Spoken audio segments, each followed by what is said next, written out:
Reverend Dr. Paul Gretz, and it's a delight to welcome you to our class today on the power of positive energy. It's great to have everybody with us, and I'm glad that you're joining us, whether it be through our live streaming here on Facebook or our live streaming through our YouTube channel, City of Light Atlanta, or for those of you who are joining us live in our classroom here at the Dr. Angelo Pizzella Wisdom Center.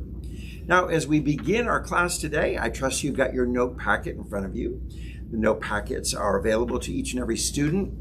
If you're interested in having one emailed to you prior to every class, please reach out to me at revtpaul@aol.com. That's my email address, and we'll make sure that the registrar sends out a packet of notes to you prior to every class session. Again, that's revtpaul@aol.com. Now, to begin for today's class session, let's do that breathing exercise that we traditionally open up every class with. We're going to breathe in through our nose, hold for a moment, and then release out. Now, the key thing is we want to bring our consciousness and awareness to this moment, to right now, to our breath, to bring us in from all distractions that have carried us around in thought to all different places. And then let's release out that stress or tension that we may be carrying in our body so that we can really be centered for this moment. So join with me now. Let's breathe together. Breathe in and release. Deep breath in and release. Deep breath in and release. And in this moment of silence, let's set our intention, expressing the desire of what we hope to achieve, what we desire within our life during this class session that we share together. What would we like to experience? Amen. And so it is. Let it be so.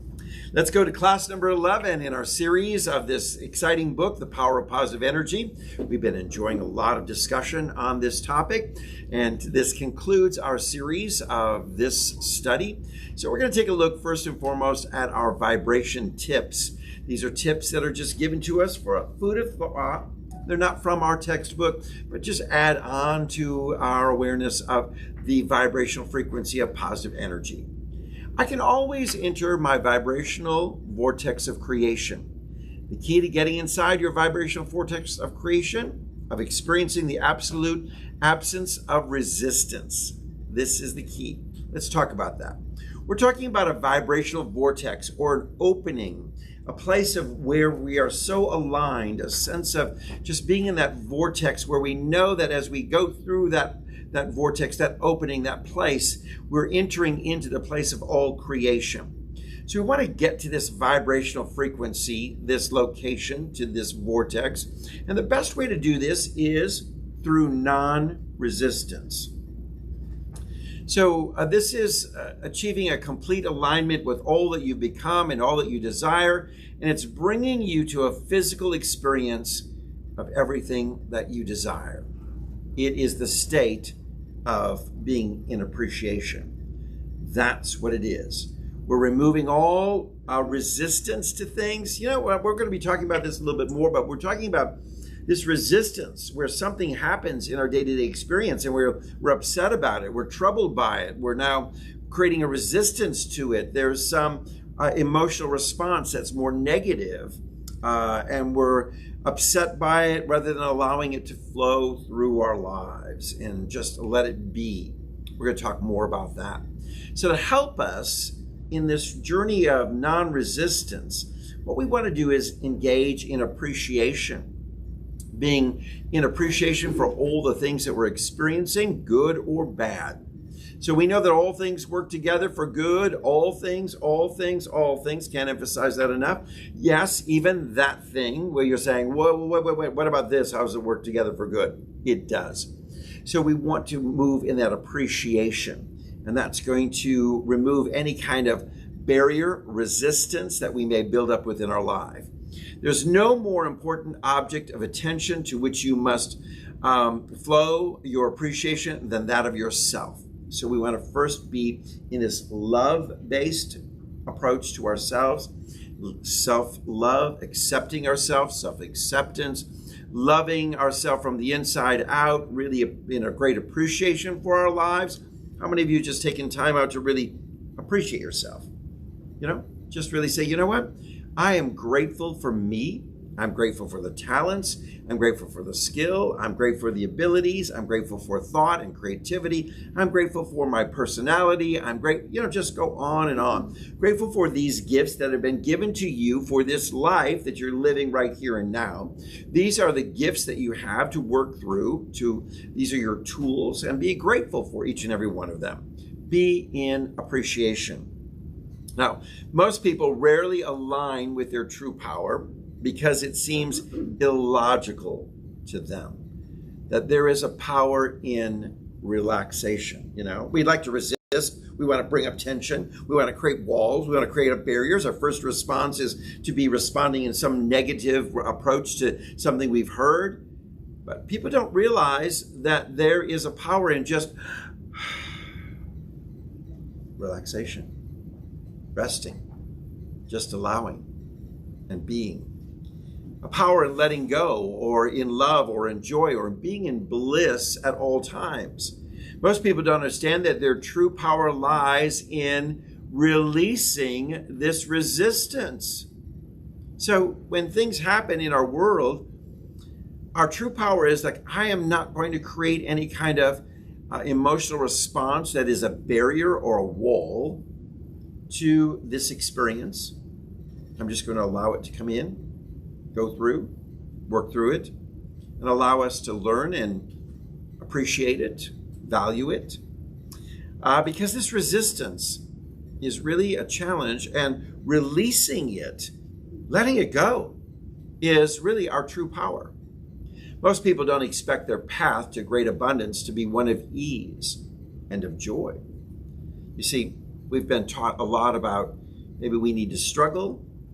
You need to struggle to earn everything, and you need to face some hardships in life, and you need to sacrifice, and that these are the requirements that must be met before the reward of great abundance can be received. So we're thinking, I need to struggle more. I need to, this is my calling. I need to suffer through life. Most don't understand that the very struggle they deliberately involve themselves in their quest for success and advantage, is actually working against them. That's right. So we think we need this struggle. We think we need to sacrifice. We think we need to do all this stuff that is painful maybe in our experience, because that would make us somehow a better spiritual person. I need to deny myself pleasure. I need to do this and that. People will say often, I just need to be, punish myself almost. We think that that's somehow making us more saintly or making us more spiritual, but it's actually working against us. So we don't often focus on the fact that our life is meant to be lived with ease, joy, bliss, and contentment. Dr. David Carter, your comment. So also on the physical side of that, take a businessman who wants to be successful and has a family. He works hard, he works long hours, 10, 12 hours a day, and he's so busy working on being a success to provide for his family that once he feels he's reached the pinnacle of success, he doesn't know his wife. They're estranged. He doesn't know his kids, right, because he put all his energy into working hard, trying to attain this goal instead of... Right. Exactly. So true, because so many of us think that what we need to attain is something monetary or material, and we really didn't realize that in life, what did we value the most? These wonderful moments with our family, our loved ones, our spouse, our partners, to be in this moment of enjoyment and bliss. Instead, we put so many priorities on this and that and whatever, I was doing some relationship counseling with someone, and I was saying, have you allotted time for intimacy within your relationship? Oh, but you don't understand, Pastor. We've got all these things to do. I work long hours. I come home and I've got to clean, and I've got to vacuum, and I've got to do laundry, and I've got to do dishes, and I've got to dust, and I've got to do it. And you're doing that all for what? When really what you're wanting the most is this quality time with your beloved. Let me tell you, dishes will always be there. Dust will always be there.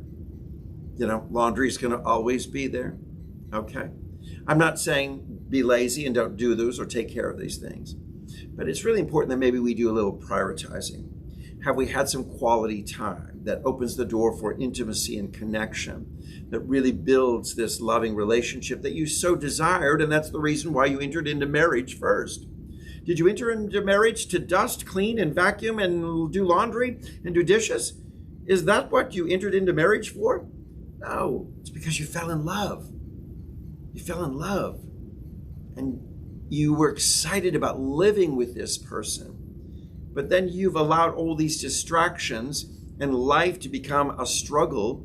And consequently, you're thinking you're living your life to the best by how much dust you removed from your house and how much vacuuming you did and how much laundry you folded and all these kind of things. And that makes you this wonderful person in the world, when really it's all about the intimacies that we could share and the quality time that we give to one another. So we sometimes work at life with all this sense of resistance or sense of great suffering and sacrifice, sense of duty. I have to do all this stuff, I got to get all this stuff done. But did you enjoy your day? Was there a moment of bliss? Was there a moment of happiness? Or did you just kind of struggle through? So what we understand is that there's so many things that we've been taught to believe that are counter to the powerful laws of the universe, that it's difficult sometimes for many people to think their way out. And that's the reason why we teach so much about this path of non-resistance, of giving up any kind of resistance, walls and barriers, releasing all of that, just to allow life to be all about this wonderful divine flow. Let's remove the dams. Let's remove the barriers. Let's remove the walls that have held back this wonderful divine flow. Let me tell you this, as we live in our bliss, our joy, and our happiness, the very abundance that we so desire in our life is already there. It will manifest.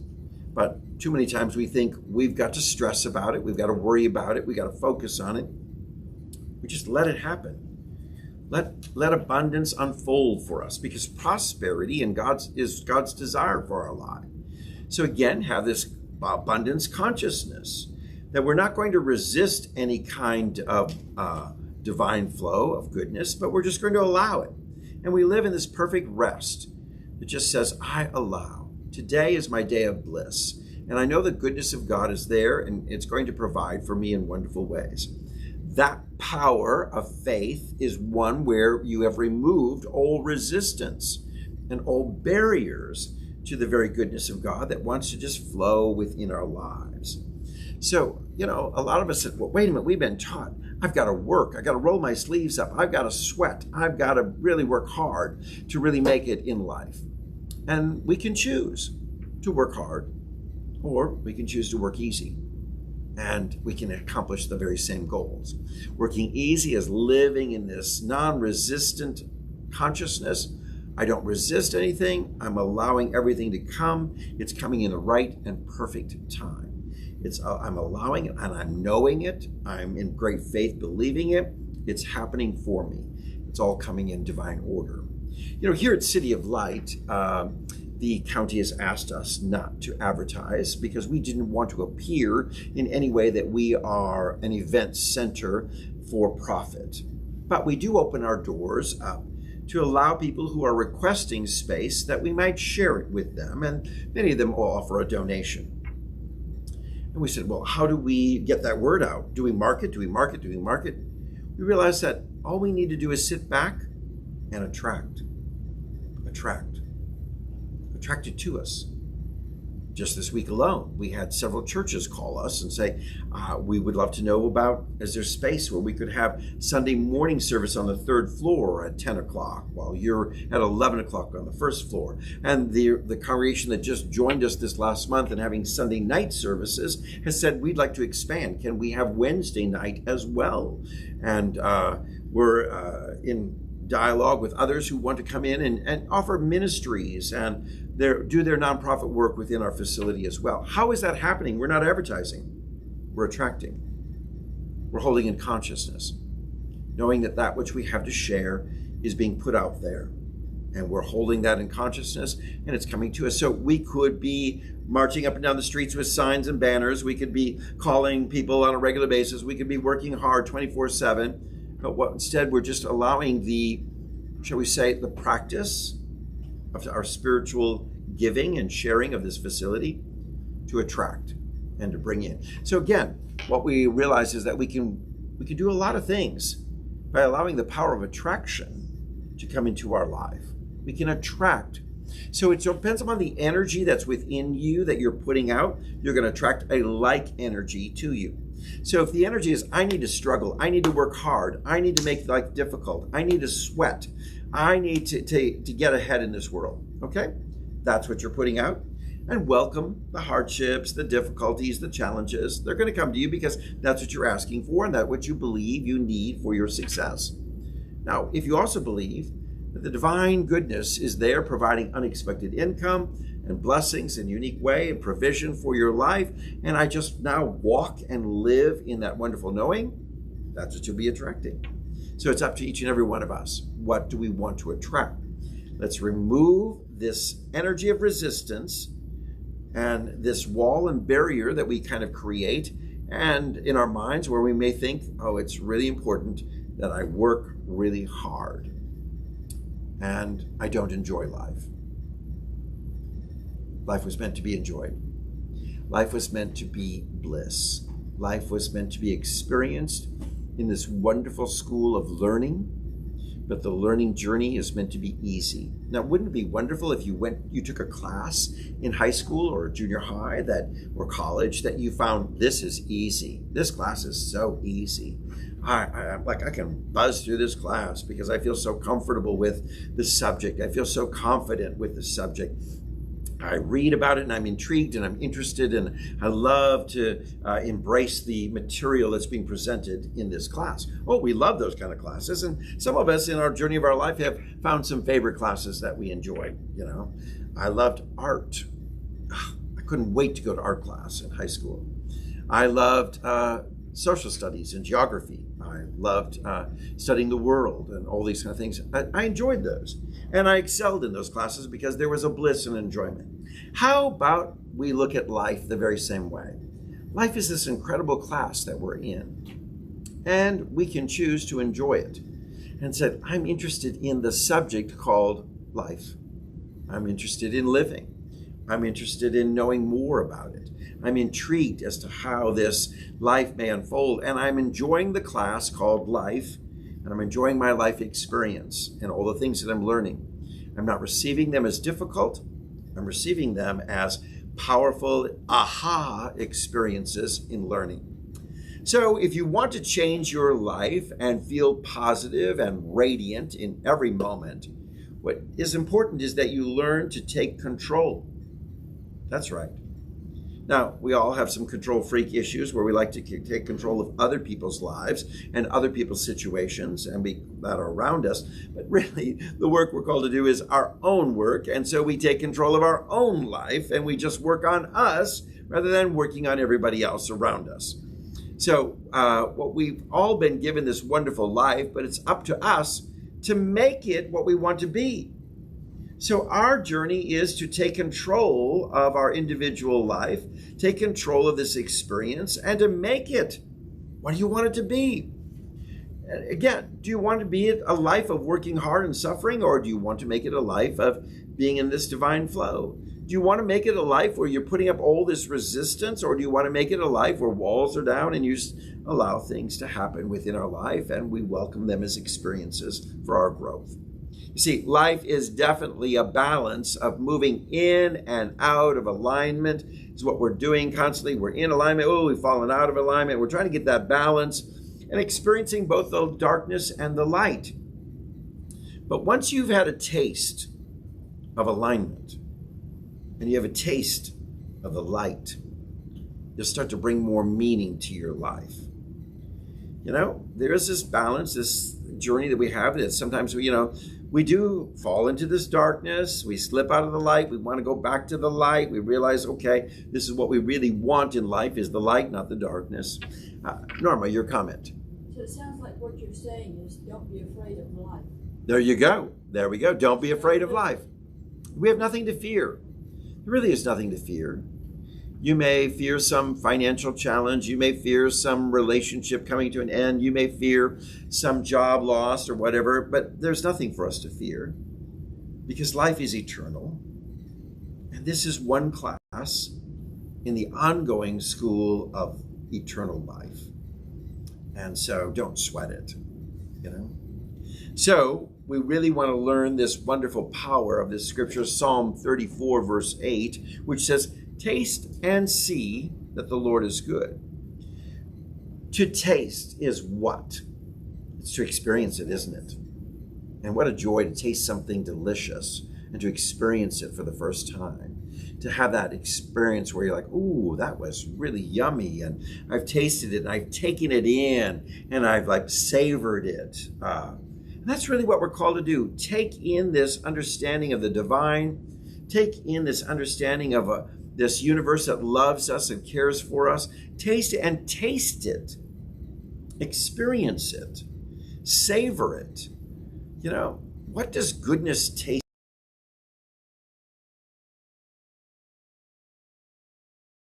Looking at it. So our problem is we're trying to experience this divine as a observer looking at it rather than engaging in and experiencing it. And then lastly, that taste and see is to see it with our spiritual eyes, the very goodness of this universe.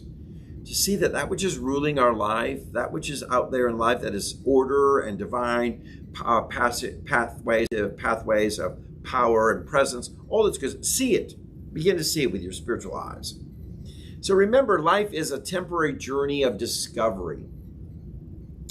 Life is a temporary journey of discovery, learning, growing, and enjoying. Now, this is understanding this eternal life, and that is that we never die. We're eternal. You always have been. You are now. You always will be.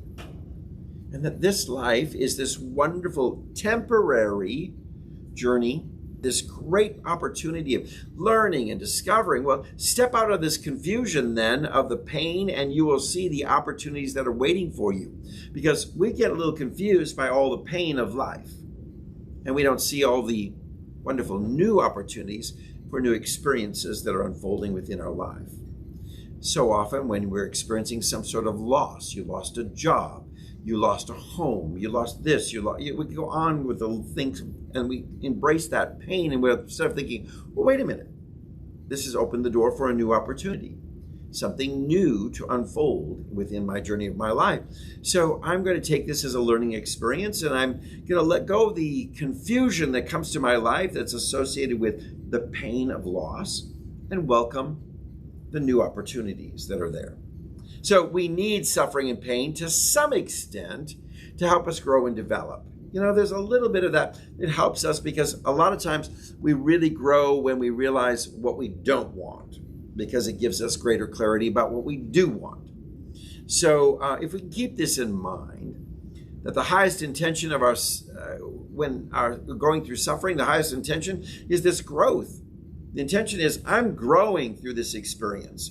I'm learning through this experience. What happens is it enables us to go through that experience with clarity. It changes everything for us. So how important it is that we see every day as this learning, growing, developing experience. And that to help you to do that, begin to view life as an observer. Look at your life from a place of calmness, okay? Now, what does that mean? What would it look like to look at your life from a place of calmness? Anyone have a comment on that? What would your life be like to say, I'm looking at it from a place of calm and peace? Carla. Just kind of with neutrality, so not looking at it as though it's good or bad, but just what it is. Great. Not good or bad, just neutrality. That brings a calm sense to our life, doesn't it? A peace. How about a sense of knowing that no matter what you're going through, it's working together for your good.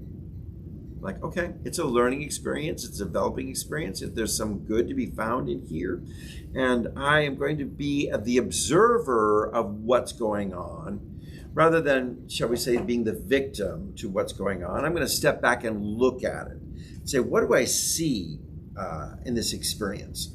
What can I observe? What can I learn from? What can I grasp? And how can I get more clarity about my life by observing this experience I'm going through? Yes, Carla. When I think of that, I love how all the books that we've studied in here kind of have universal truths. They say the same things in different ways, and we relate to them depending on where we're at with things.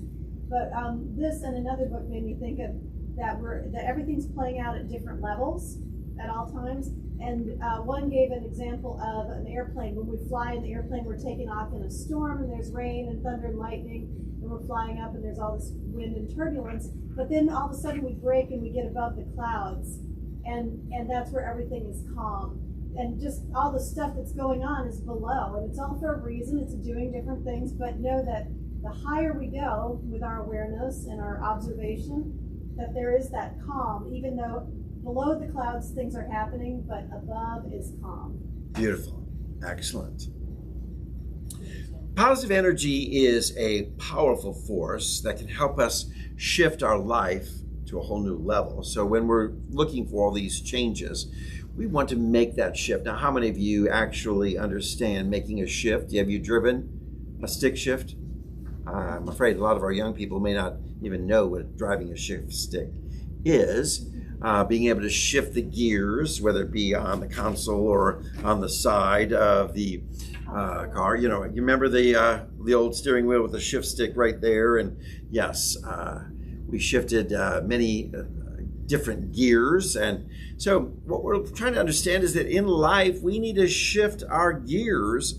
It's time to get out of first gear or even get out of reverse, you know, and start putting it in that forward gear or even a higher gear to move at a better level of, shall we say, positive energy or positive vibrational frequency within our life. You deserve to live a positive life. I love this. Just think about it. You deserve this. Okay, why? Well, because you're the child of God. You know, God's not saying, oh, I am manifested in and through you, and I enjoy being whipped, beaten, and suffered, and I like to, punish me, and I'm kind of masochistic about life, and I'd love to see some suffering here, and I like a good old negative life. Just give me one, That's not it at all. You deserve this. You deserve to create a life that feels good from the inside out. So it's going to feel good in here first, and then it's going to manifest out there. This is why it's so important we take time to really develop the within, because it's going to manifest in the without. And we're kind of looking for the without to change the within. And we're kind of going it backwards. We're like, everything will try to make me happy. And I know as we enter into this Christmas holiday season, a lot of people are looking for, oh, please, let that Christmas present make me happy. Let that Christmas party make me happy. Let that Christmas event or putting up the tree is going to make me happy. So we're always looking for these outward things to try to, on the outside, to try to work on the inside, where we need to flip that around. It's what's going on in the inside that will make decorating that tree wonderful, that will make that family meal wonderful, that will make that gift, no matter what it is, even if it's a sweater that's but ugly and it's 4 sizes too large, that you will value it and appreciate it. It's going to be these kind of things that's going to happen because it's happening within you. That's what's going to make the holiday experience so wonderful. And our problem in our world is we're always trying to look for these outward things to bring the joy and happiness, rather than us looking from within and finding the joy that's already there and then expressing it outwardly. So being happy is something that you create on the inside. No external event or object can bring you true or lasting happiness. So don't worry about being anything other than yourself. Just be true to yourself in this process, and the rest is going to fall into place. I know a lot of people in today's society, we're facing all the judgment and condemnation about this and that, and ideas of what we should be and all the shoulds in our world. And we then so often aren't able to just relax and be who we are. But you came to this life to be who you are, to be you, not to be something else, but to be what society thinks you should be. So begin by just being true to yourself. And another thing is, don't be so hard on yourself. Just be. It's just pure and simple. Just be. This is to be in the place of non-resistance. I'm not resisting anything. I'm not angry. I'm doing some self-love and just loving myself as I am, right? I'm accepting myself as I am, and I'm just being who I am, rather than trying to be something other than. As my daughter worked in pageantry, there was a lot of spiritual applications in pageantry. And every coach would just say, just be you. Oh, wait a minute. No. I'm looking at this role model, this fashion model, this other person, and I want to be that. And I want to make my hair look like that, my body look like that. I want her dress. I want to be. No, honey, then you're not you. And what the judges are looking for is this unique, wonderful expression called you. Just be you. Well, what if the you is me and I don't feel beautiful? Well, then let's work on your confidence. Work on your confidence first and your self-love, that you love yourself and you feel confident in who you are, that you want to share it with the world. That when you step out on that pageant stage, it's not all about, your insecurities, like, am I good enough? It's no, I feel confident that I am beauty from within being expressed on the outside.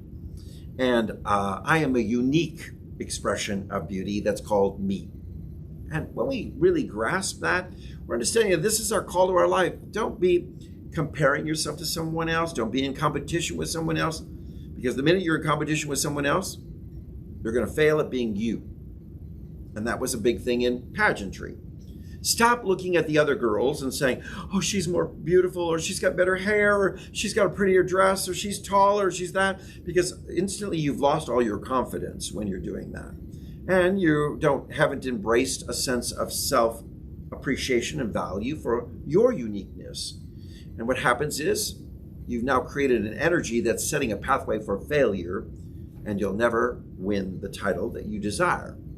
So it's all about having that wonderful awareness of a joy of being just you, not someone else, but you, and being the best you that you can be.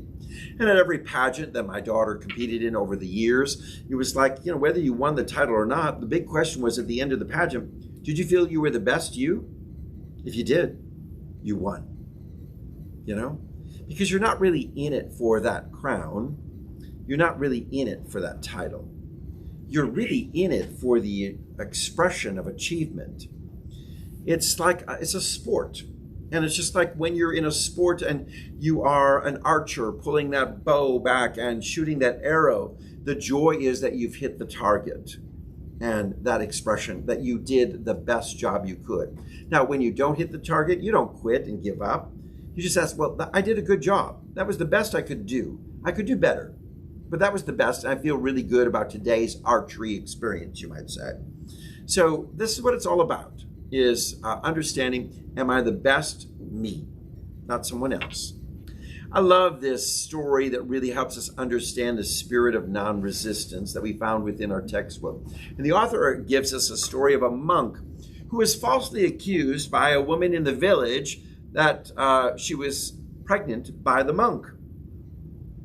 And he did not resist, and when the child was born, he took the child and just simply saying in her accusation, you are the father, even though he knew he was not. But she began to choose him and create this false story that she had been impregnated by him. And he just simply said, is that so? Is that so? And the girl then watched his behavior, and she began to feel kind of guilty when she saw the monk rearing the child, taking care of the child and all this. And she came forward and finally admitted the truth because she felt so guilty about this. And the monk simply replied, is that so? Again.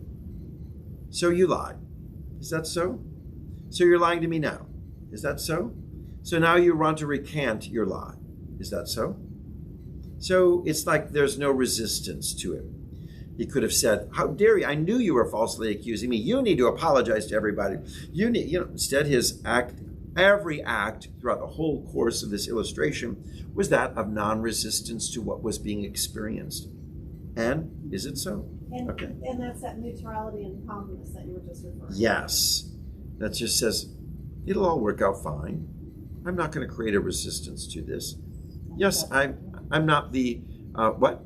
I'll just have a paternity. I'll just have a paternity test, but you know, in modern times. right, in modern times, yes. That's calm. Yeah. But even in that, you know, where there was just no resistance, it's just whatever is will is, and we'll allow that what is to unfold. And it unfolded in the right and perfect way, that there was this admittance of guilt and her feeling of that her behavior, her accusations were out of line. And so she began to make amends. So the story is just really teaching us that we need to accept what comes our way without anger, without resistance, without putting up any negative energy, but knowing that it's going to work together for our good, no matter what, because all things can work together for good if we allow that by no resistance or anger or negative energy.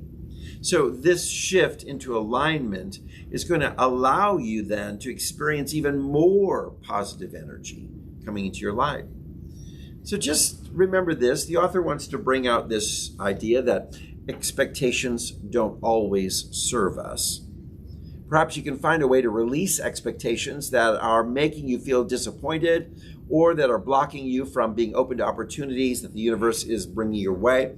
You know, I think Christmas is a season of unfortunate expectation, because we've created this idea from childhood. I'm expecting a pony, and oh, I didn't get a pony for Christmas. I'm expecting this new bike, and I didn't get this new bike. Santa didn't deliver it to me as a child. You know, you may have that outlook. And then you carry that as an adult, and you're like, oh, my husband got me this, and I wanted that. I was expecting that, and I didn't get this, and now I'm really upset. And why did you buy me a vacuum cleaner for Christmas? And, you know, I had someone who said to me, when it comes to gifts, if it plugs in, it's not for Christmas. You know, don't even think about it. If it plugs in, it's not for Christmas. You know, I'm looking for other things. Okay. So, but you know, it's that kind of high expectation of what it should be. And then people get disappointed. And so we create this whole season of great disappointment. But wait a minute. Are we not called to live in expectancy? How do we bring balance around that? So the expectancy is to expect the best, expect the blessing, expect the success, expect the prosperity, and leave it in a general way that is non-specific. It's when we attach to these material expectations that are so specific. I was expecting a red sweater at Christmas, and I didn't get a red sweater. And you gave me a green one, and and now I'm really hurt. But how about I was expecting a wonderful gift coming from someone that was very thoughtful, okay, or that I think about their generosity and thinking of me, and I'm enjoying that gift, whatever that gift may be. And I'm enjoying the return slip as well, because I can take that one back. No, just kidding. But, this is where, again, we live in expectancy that God is doing something wonderful. And I love the thinking of this or something better. So, we just allow that expectancy that says, yes, I believe all things are working together for good. I expect that, okay? I believe in these wonderful promises that God desires for my prosperity, and I can expect that.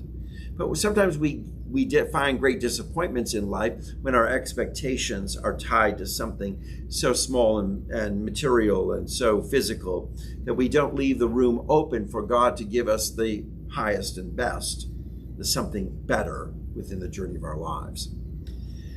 So what's going to happen in our life is this wonderful, shall we say, ascension, a rising up of signs and symptoms that are going to be coming into your life that really show you are making a shift in your life. There's several examples in our book on page 230, and they're talking about things like you'll become more intuitive.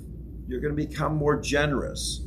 You'll become more conscious of things going on within your life. You're going to be much more that observer of life. You're going to understand what it's like to live from a perspective of calm and peace, and to observe the world from that.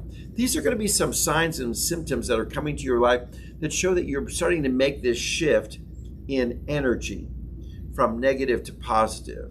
you're making this positive power energy shift within you. They're simply part of this process called life. But the less you resist in the process, you know what's going to happen? You won't really notice a lot of these things because they're just going to unfold beautifully for you. But when there's resistance, you're like, oh, I'm resisting to this. And now I realize, okay, I need to be more open and more intuitive of things. But I was resisting it so much. And now I realize, what I needed. And had you just allowed, the wonderful intuition may already have been there and unfolding in a beautiful way that you accepted as your norm, as who you really are.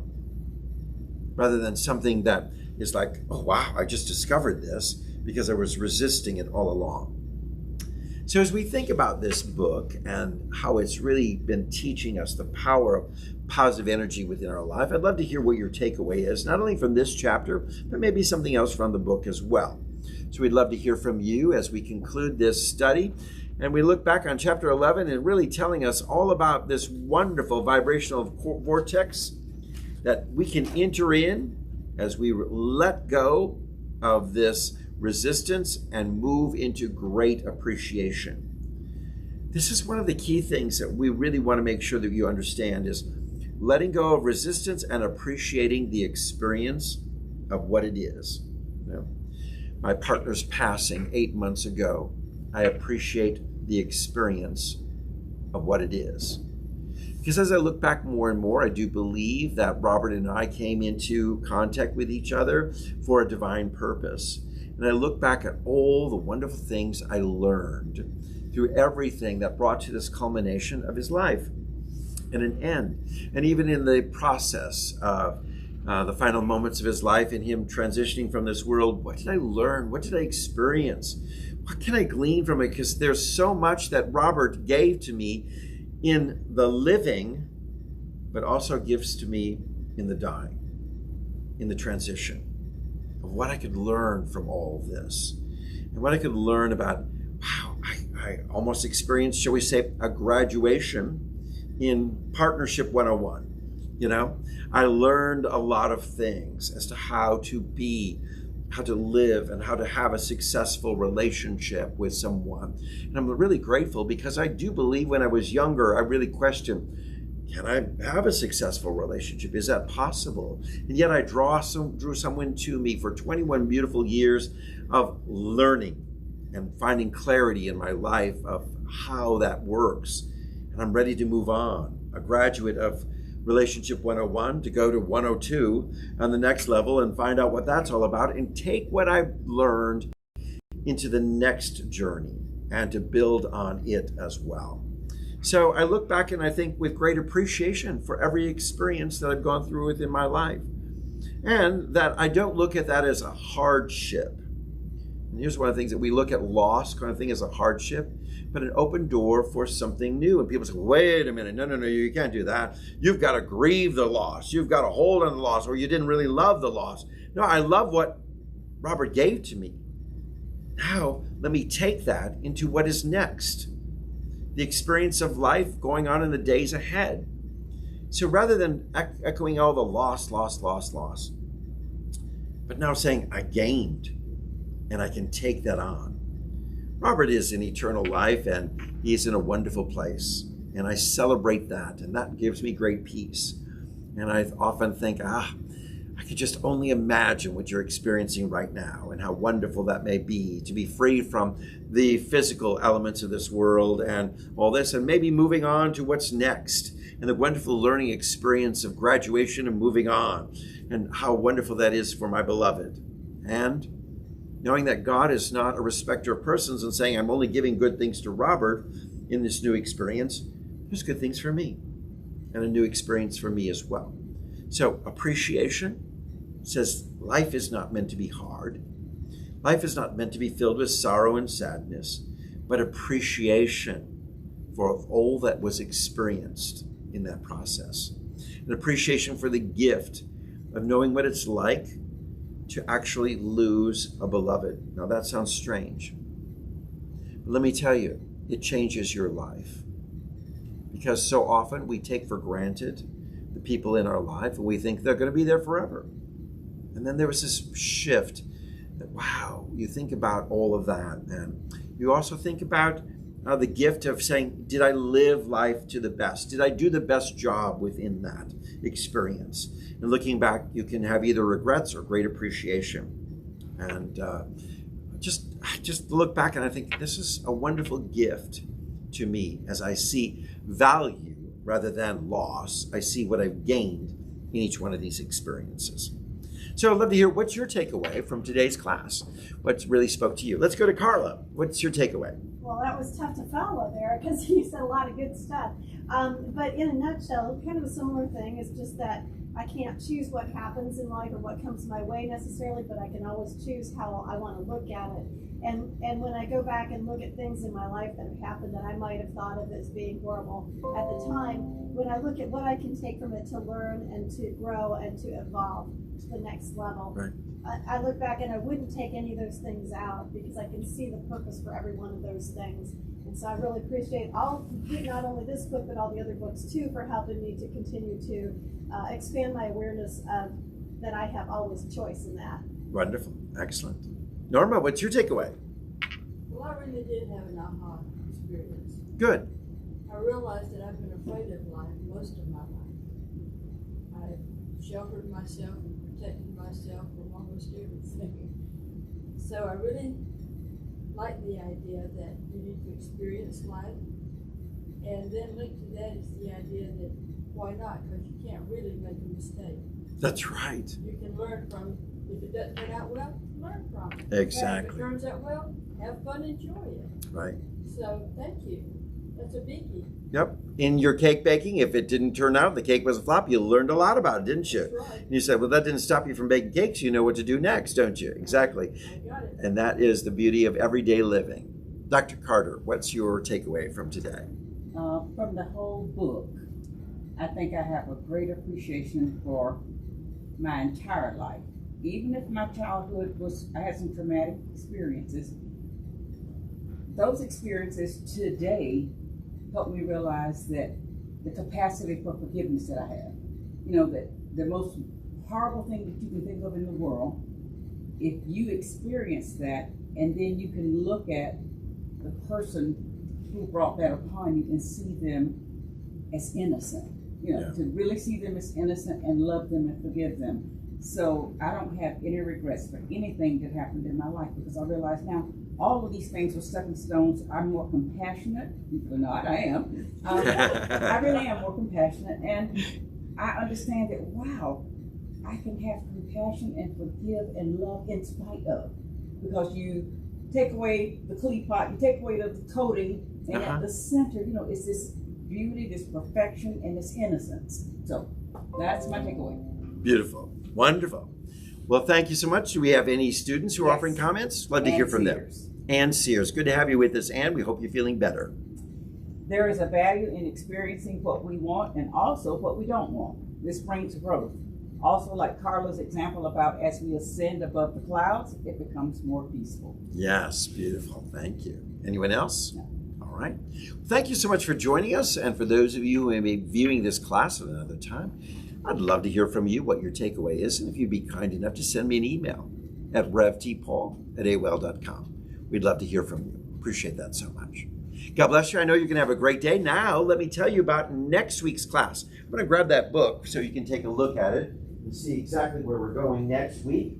And that is, we're going to begin the Handbook to Higher Consciousness. It is by Ken Keyes, Keyes, Jr. Okay, we're going to hold it up and hopefully you can see it in the camera there. Is that looking good? Great. We got it? Good. So the Handbook to Higher Consciousness. And this book, several people have written to say that it opened my heart to love. And it came into my life at a time when I needed it desperately, and it brought a message that reached me deeply. The tools really work. I'm applying the methods in my life, and I know now what it's like to be happy and at peace nearly all of the time. And this person who's writing this comment says, I bought 10 copies for my dearest and closest friends, and when I needed mine back, every single copy had already passed from the original receiver, and they were into the hands of others. So it is the way for me. I'm so grateful to be on the path at long last. Now, wonderful comments about the book. Another says that this book has been a joy and a comfort to me, and it's been a source of refuge to me when I didn't know where else to turn. The work of life contains a mixture of most major philosophies and puts them together in a workable and easy to understand manner. And another person writes, every page makes absolute sense. So we're going to enjoy this as we're moving to the Handbook of Higher Consciousness. This class will continue, and it's going on at 10:30 on every Thursday. Now, we invite you to join us in person because the in-person experience is so much better than just viewing us through the live streaming. So we hope that you'll make an effort to join us at 10:30 on Thursdays and come to be part of this exciting class. Now, God bless you. I know as I speak that word, God is blessing you. I have that confidence and that assurance. Look forward to the blessing. Receive it now. And we'll look forward to seeing you next week. What's the first name of Keys? Ken? Ken. K-E-N? Yep.